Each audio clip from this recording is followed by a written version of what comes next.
Hello, everyone. So this is a really serious issue.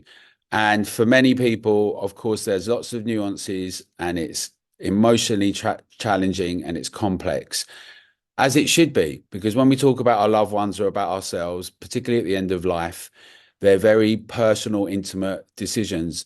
And that's what they should be. They should be about the family making decisions about how care at the end of life and the individual deciding how that's done.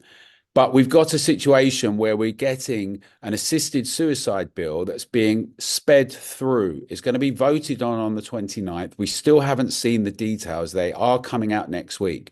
Now, at Together, we have a big debate on Wednesday, the 20th of November, with speakers for and against the motion. Our concern at Together is that when you start having laws and the state can make decisions, that all sorts of things happen. We've seen during lockdowns, haven't we, that do not attempt resuscitation, DNARs, were widespread. We've also seen that that was against some families, many families' decisions when families couldn't get to see their loved ones. We also know there's been a big discussion about beds and resources. Some nasty comments about old people are just a drain on society and a drain on resources, and that they should make way. And the net zero environmental discussion, that there's just too many people. All of these things filter down into a situation where vulnerable and elderly can end up feeling like they're a burden, they're in the way, and that's not the kind of society we want. Now, we think that the public should be able to have its voice heard. We all need to have a proper discussion and thrash this out. That's why Together, we're calling for a referendum on the whole issue where everyone gets to have their say. We insist that we should have this referendum, and we'll be campaigning for that, and we're inviting you all to join us on that. But obviously there's a vote in Parliament on the 29th, so we're asking you to write to your MP and speak to your MP and say, in this instance, currently, we are saying that people should vote against this until we have an opportunity to discuss it. The concerns are too high.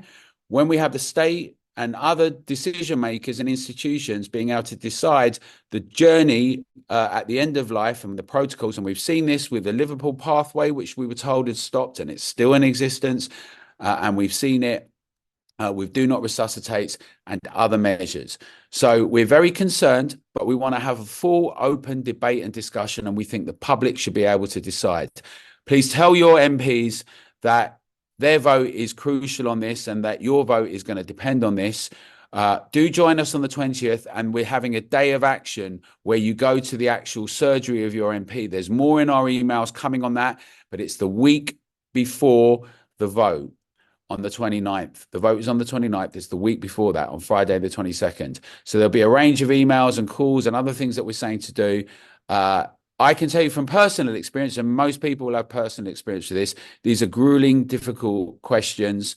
I've got, I had parents who had really, really chronic, terrible illnesses and disease. No one will ever enjoy those situations. And these decisions are utterly personal.